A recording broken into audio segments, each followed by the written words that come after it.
धाराशिव जिल्ह्यातील कृषी विभागात गंभीर परिस्थिती निर्माण झाली आहे। जिल्ह्यात विविध ठिकाणी युरिया खताचा तीव्र तुटवडा जाणवत असताना कृषी अधिकारी नियमितपणे कार्यालयात गैरहजर असल्याची शेतकऱ्यांची तक्रार वाढत आहे।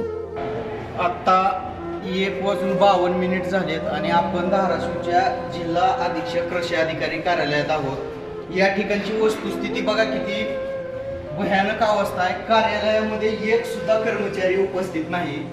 जरा हे इकडे दाखवा तुम्ही। या संपूर्ण कार्यालयात एक पण कर्मचारी नाही। सगळ्या खुर्च्या रिकाम्या आहेत। या भारत कृषी प्रधान देश आहे आणि कृषी प्रधान देशाची ही अशी अवस्था आहे। कसं शेतकऱ्याचं कल्याण व्हायचं? या ठिकाणी बघा, संपूर्ण खुर्चीवर एक पण कर्मचारी नाही। भारत कृषी प्रधान देश आहे आणि कृषी प्रधान देशातल्या कृषी कार्यालयाची अवस्था ही आहे। भारतातल्या 75 वर्षाच्या स्वातंत्र्याच्या नंतर सुद्धा देशातल्या शेतकऱ्याला आत्महत्या का करावी लागते याचं सगळ्यात जळजळीत उदाहरण म्हणजे हे आहे। एवढी मोठी मानसिकता, एवढी उदासीनता या कर्मचाऱ्याची आपल्याला या ठिकाणी दिसून येते। मित्रांनो, खरंच या कार्यालयाला धन्यवाद बाबा।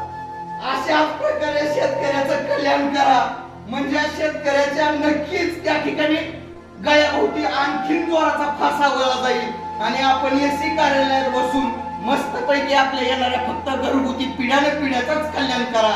शेतकऱ्याचं कल्याण काय या देशात होणं शक्य नाही।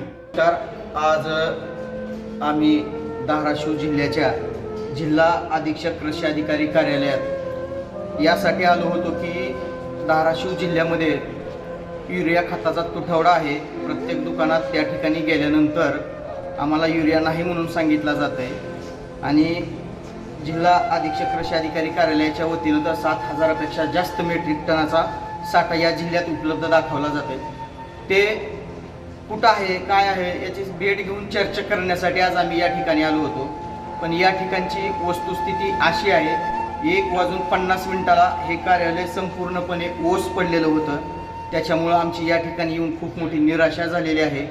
भारत हा सांगितला जातो की कृषी प्रधान देश आहे आणि कृषी प्रधान देशातल्या कृषी कार्यालयाचीच अशी अवस्था जर असेल तर या देशातल्या शेतकऱ्यांचं कल्याण कसं होणार, का आणखीन गळ्याभोवती फासा वळला जाणार, हे मात्र मला समजून न आलेलं पुढं या ठिकाणी आज